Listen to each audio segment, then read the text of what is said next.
What's your opinion on the concept of personal rebranding? Are you fatigued by it? Intrigued by it? Do you think taking a concept originally used by businesses takes away from the concept of being human? Do you think it's not that serious and the concept just feels more fun for you? Well, while I give you time to reflect before giving my perspective, I should probably introduce myself. Hi, my name is Elijah, but you can call me Lay. Welcome back to A Little Atypical, where we dive into all things wellness, personal development, and lifestyle topics. I love just talking about things I'm currently reflecting on or things I've just been observing for fun. So, back to topic. Personal rebrands are a topic I've been slightly hesitant to talk about only because every take I've heard has either been so for personal rebrands or absolutely despise it. And ultimately, as someone who is extremely detail orientated to a point where it gets tedious, I can understand both sides of the conversation. So my perspective of this, I view this as a thought pattern to do the steps to get what they want out of life. And as long as someone can engage with it in a healthy manner, I don't see a problem with it. I just have a belief that everyone has a different thought pattern. Like when they are competitive in some matter, or maybe have a more playful personality, gamifying things work for them. Or maybe some people are more emotionally led, and the way to make them do things is drawing connection to what makes them feel positive or increase their ability to engage with things that may not be as favorable. Or some people are more analytical or science led and may get things done by treating things like an experiment, and so on. Rebranding is just the business way of thinking of a personal development. The same as leveling up is the way people may say with the gamifying mindset. Emotion-centric people may use healing. Analytical people may use optimization or implementing. And relationship-centric, and yes, that includes people who are relationship centric to the unseen, like spiritually, might make sure they use terms like connecting or devoted. And I'm pointing this out because I just believe, based on the type of person you are, some terminology resonates heavily with you, which is why you can relate to some lifestyle choices more than others. So, I want to call this out because while I can acknowledge the pros and cons of the conversation of the debate on whether rebranding is ruining society or not, a lot of the cons do come off as, what about XYZ? Having a personal brand isn't anything new, depending on what industry you were going for.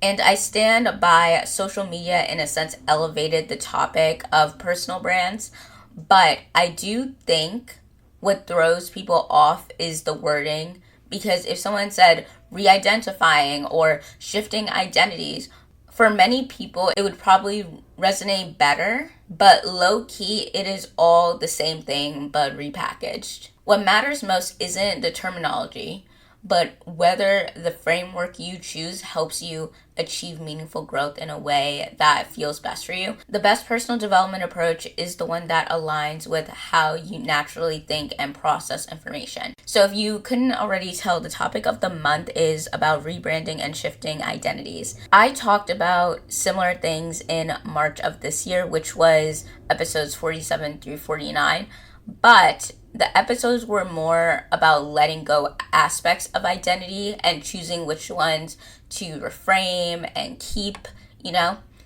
instead of building something new, which I personally think is something so important to do instead of rushing into a new identity.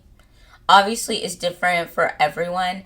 However, I made it a point to learn and observe myself. So easing into change is much more sustainable than jumping into it for me. I know some people do better with the whole new me, new life thing, which is why challenges work better for them, i.e. 75 hard. And it could work if you are someone who, struggles with moderation and thrives on extreme structures. A person who responds strongly to external accountability and public commitments. An individual with a competitive nature who are more motivated by challenging themselves, a person experiencing a major life transition who wants a clean break from past habits, people who have tried incremental changes before but found themselves slipping back into old patterns, people who process change through physical challenges and respond well to intense bodily stresses, people who thrive in environments where there are clear rules and defined parameters rather than flexibility, people who are already somewhat disciplined but need a framework to channel their energy. For those of us with physical limitations and sensitivities, myself included, where unpredictable energy levels, migraines, or exhaustion can interrupt even our most determined efforts, we need to embrace a gentler approach to change. This approach requires first releasing what no longer serves us before attempting to build something new.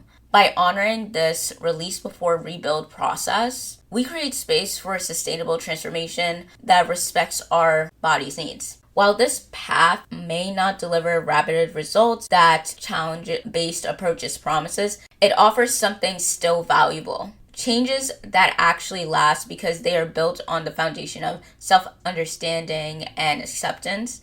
This process might take longer, but the results tend to be more enduring. And also to add, patience is something a lot of people don't work towards.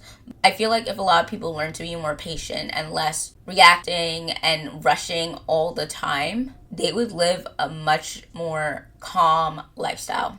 So, if you want to listen to that first and then come back to this, it is all good. In my case, it's been exactly 6 months since the process of releasing. The things that became the most different in my life, I would say, are a lot of things I mentioned. So work, engaging with learning, etc. I'll probably talk about that more in part 3 of this micro series. So part 1, this episode, is more about the decision process of rebranding, things you should know before actually taking action. Part 2, which is not a final decision, but what I'm thinking about is more action orientated and things you could do for the rebrand. I'm not sure if I want it to be more of a Pinterest inspired type vibe of things I'm doing or if it's going to be more serious, but I'll record part 2 right after this episode because the following week I will be actually doing more of the action orientated things for my fall rebrand / glow up, and I will be busy with a 2-day event. Part 3 I have an idea for, but I need to do a bit more research. And if things go as planned, these will be the remaining episodes for September. I'm actually still considering what I want to do for October because I am going to try to record as much as possible for October and November because I know December is going to be a break from the podcast, the same way September is now a break from writing. So with that micro update complete, let's get into these 8 tips for a personal rebrand. The process might seem overwhelming, but breaking it down makes it much more manageable. 1. Decide what parts of the rebrand you're going to keep private, exclusive, and public. So, privacy is such an interesting concept in today's world. On one hand, sharing parts of yourself can create opportunities and connections. On the other hand, boundaries are essential for your well-being. I recommend creating 3 categories for different aspects of your rebrand. So, public, what you're comfortable sharing with everyone, including strangers online. Exclusive, what you'll share with a trusted circle or a specific community. And private is what you'll keep to yourself entirely. For example, I'm very open about my wellness journey publicly because I want to connect with others navigating similar paths. But there are still health details I keep private or only share with, honestly, my mom, because the internet can be, well, the internet. Additionally, my career journey falls into the exclusive category. So I've discovered what I truly need in my professional life. And a lot of it involves self-promotion, networking, asking for help, all the things that don't come very naturally to me. And I have a lot of strong opinions about work and the role it plays in our lives, especially how putting yourself out there from LinkedIn to digital portfolios has become a unspoken requirement. And as someone with a spiritual perspective, I'm cautious about this level of accessibility because some people can be vindictive about even minor things and twisting words and spreading misinformation that could affect your livelihood. So for me personally, I just don't love that I have to put like what job I'm up to on LinkedIn, like put all the accolades and everything like that, when honestly I don't think it should be everyone's business, but it also creates opportunity. You might feel similar to be protective about certain aspects of your rebrand. Maybe you're exploring less conventional career paths or pursuing interests that others might not immediately understand. These type of transitions often benefit from having more intimate conversations instead of like broad announcements, giving you space to evolve without constant external judgment. 2. Calculate your estimated cost beyond just financial. So, I talked about this so many times at the beginning of the year, but every significant change comes with a cost across multiple dimensions. Time cost. How many hours per week will your rebrand require? And you could break this down further looking at like this very specific things you want to do for your rebrand and how much time does those activities take. Energy cost. What changes will drain you and which one will energize you? Relationship costs. How might your social circle shift? Who will support you through this? Financial costs. What monetary investments will you need? Identity costs. What familiar aspects of your identity would you need to release? So I highly recommend budgeting out all of these costs because I feel like we kind of go in blind. And no, we don't want to overthink like all the things this will cost us, because if you do think looking at the cost will send you into a spiral, then also think about what the cost will pay for, And like, let's say I'm going to take the relationship one because I do feel like many of us are afraid of shifting our friendships and relationships and stuff like that. Yeah, it may cost you the friends you grew up with. Maybe, maybe not. Maybe, maybe not. But it leaves you open to gain a community of who you're becoming and people who understand your mindset, who understand what you're going for, who understand all these like aspects of you that the other people just won't get. And I'm not saying it's always like, oh, people have to be gone if they don't get the new you. That's not what I'm saying. What I'm saying is you may have to change how much you interact with certain people. You may have to change the dynamics of your relationship. And at first, that thought can be scary. But it's also exciting to know there's more people out there that think like you, that have the same interest as you, that you can talk about this part of your life with without feeling scared that you'll push them away because they're on the same path as you. And yes, I do believe in outsourcing friends that are different than you, but with rebranding, I think the most important type of community to have around you is people who inspire and elevate you and has that energy of, even if you're doing things completely different, you can be each other's like biggest supporters and cheerleaders. And yeah. 3, establishing boundaries. Boundaries are crucial during any personal transformation. And boundaries are about you. It is about what you allow and not about controlling what others do. So keep in mind to ask yourself, what behaviors from others will you no longer accept? What commitments are you willing to make and keep? What environments help or hinder your growth? How will you protect your energy during this transition?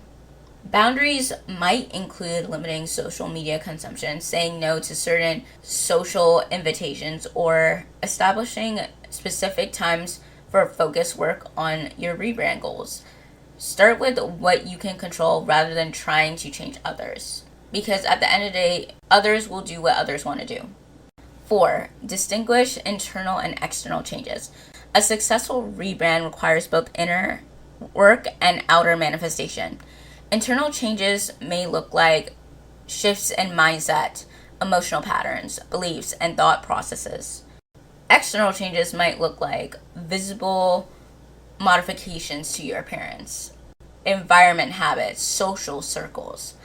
Ask yourself which one needs more attention right now, because sometimes we focus too much on external changes when the real work needs to happen internally, or vice versa. Also, prepare for resistant points. Those places where you're likely to encounter the most pushback from your mind. Develop specific strategies for working through each resistant point and create a contingency plan for when motivation inevitably dips. Define success metrics that go beyond external validation. What personal indicators will tell you that your rebrand is working? Create measurement tools that don't depend on others' reactions, and schedule regular self-assessment intervals. 5. Compare your current identity with your desired identity. This step requires honest self-reflection. Who are you now? Be specific about traits, habits, beliefs. Who do you want to become? What gaps exist between these two states? Which aspects of your current identity is worth preserving? The last question is really important. A rebrand doesn't mean you completely erase who you are. It's about intentionally evolving while honoring your authentic core. Some parts of your current identity are worth of carrying forward. Even if we don't always see it, there is always aspects of who we are that may serve as a skill or have created an underlying skill for our new identity. 6. Create a realistic timeline.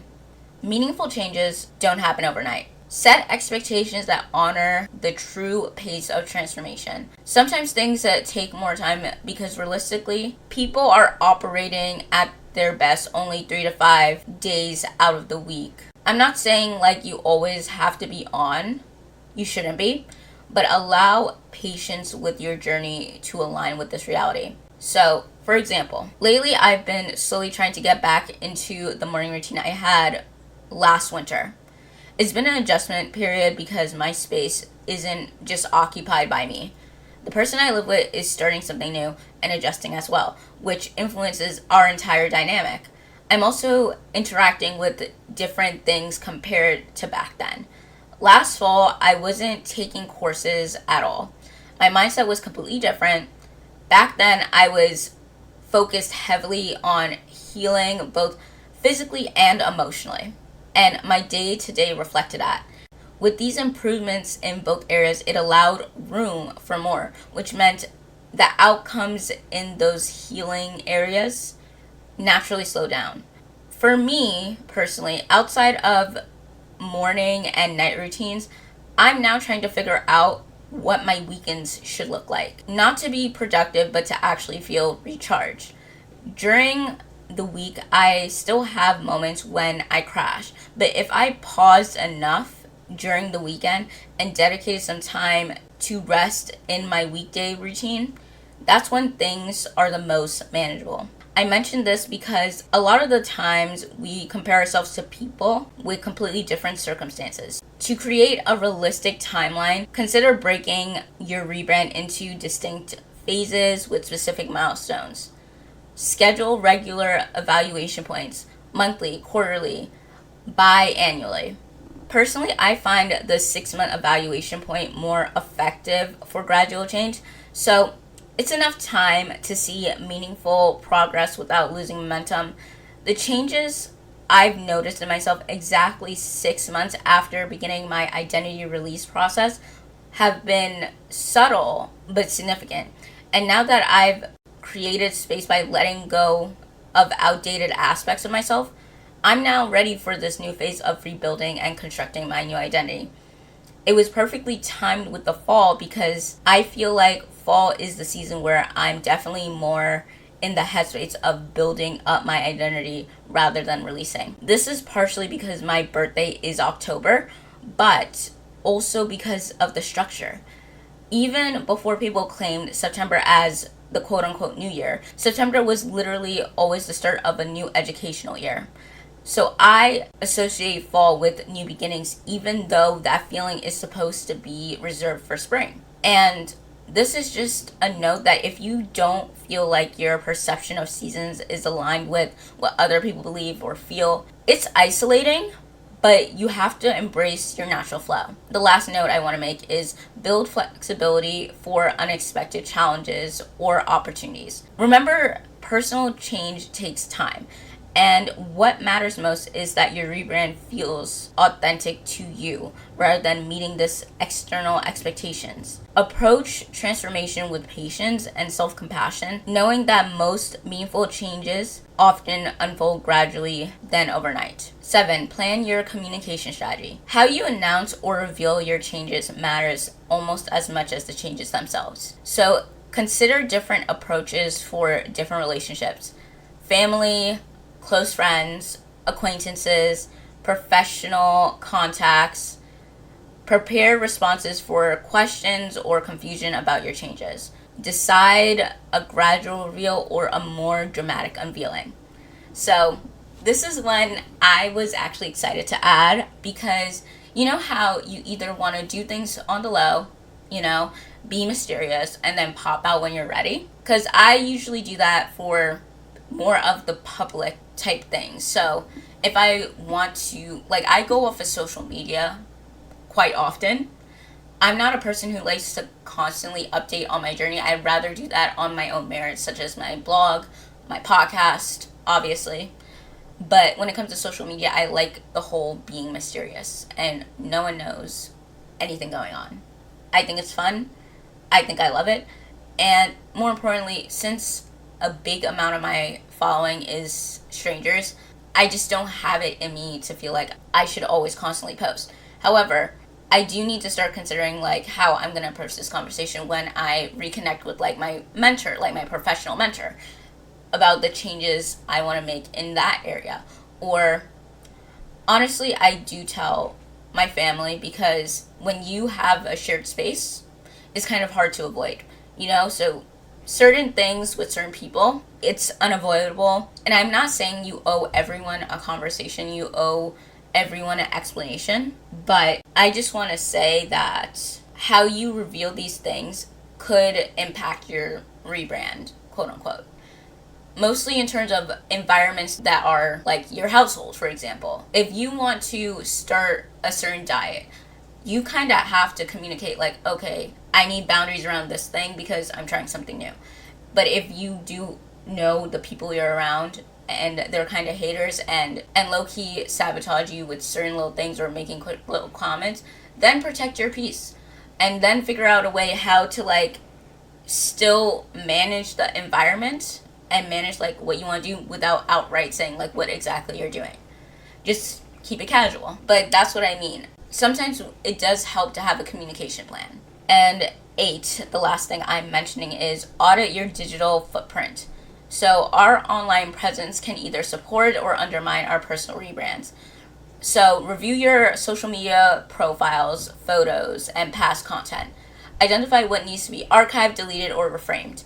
Consider how algorithms might continue serving you content related to your old identity. And update profile pictures, bios, and information to align with your new direction. So algorithms can be challenging during a rebrand.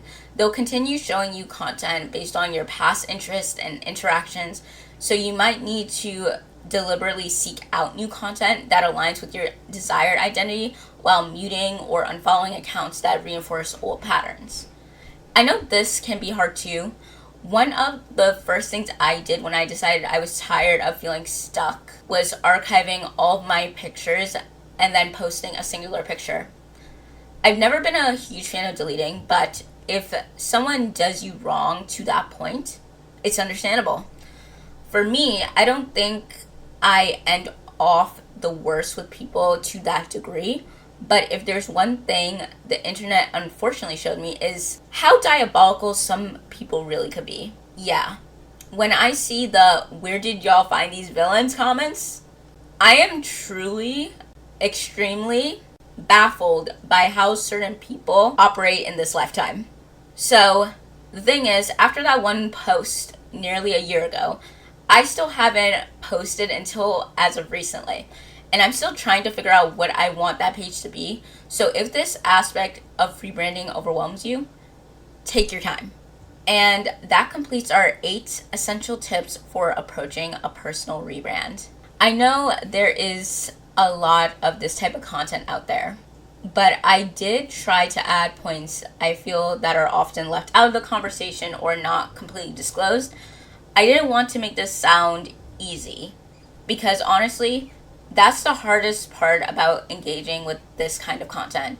How easy people make it sound. The truth is, certain aspects might be easier for some people if they already had specific skills, like being naturally adaptable, not being a people pleaser, knowing how to take initiative, not being afraid to voice their opinions, or not getting embarrassed easily because they know how to laugh at themselves. I understand why so much rebrand content out there is straightforward and occasionally repetitive, and this isn't shade towards anyone, but I think it's still hard to apply because of how it's presented. Some creators present themselves as all-knowing, and maybe that's because they've been practicing specific skills their entire lives that help them in those areas. Because the truth of the matter is, many of us don't recognize what skills we truly have until we start pushing for growth. So this is just a reminder that if you need to develop some of the skills required for your rebrand, that's completely okay. Your process doesn't have to look like what others are sharing. Your journey is uniquely yours with its own timeline and challenges, and that's valid. Now for a quick accountability update. This week is relatively quiet as I prepare for upcoming events.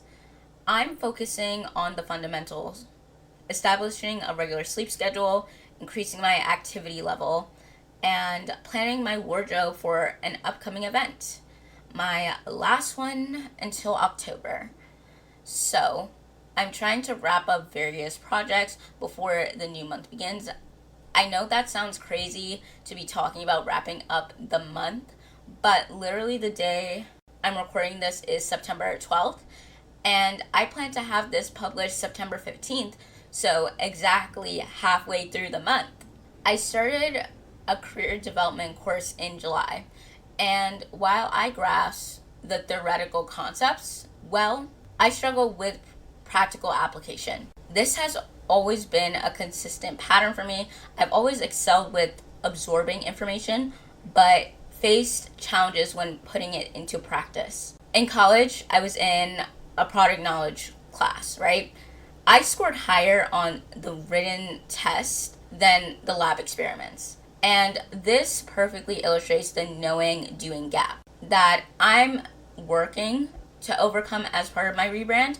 My focus now is on taking action and trusting that I already possess the knowledge needed to succeed. It's about shifting from constant preparation to actual implementation. Additionally, for a course I'm taking just out of interest, I decided I wanted to explore more health-related topics. So I enrolled into Introduction to Human Physiology. I know I always read up about mental health and emotional health and mindset, but in terms of practical results, I feel like I'm able to bounce back so much better emotionally now. So I wanted to do something a little different. For instance, when my package got stolen last Sunday, either the delivery person put it at the wrong door or someone took it because they did not knock or ring the doorbell. I was maybe angry for 30 to 45 minutes.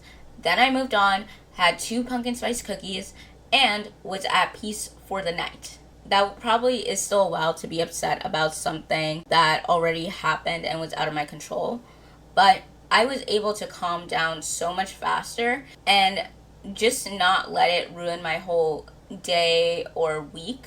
I was able to do the adult thing to inform them that my package was not received and get a refund.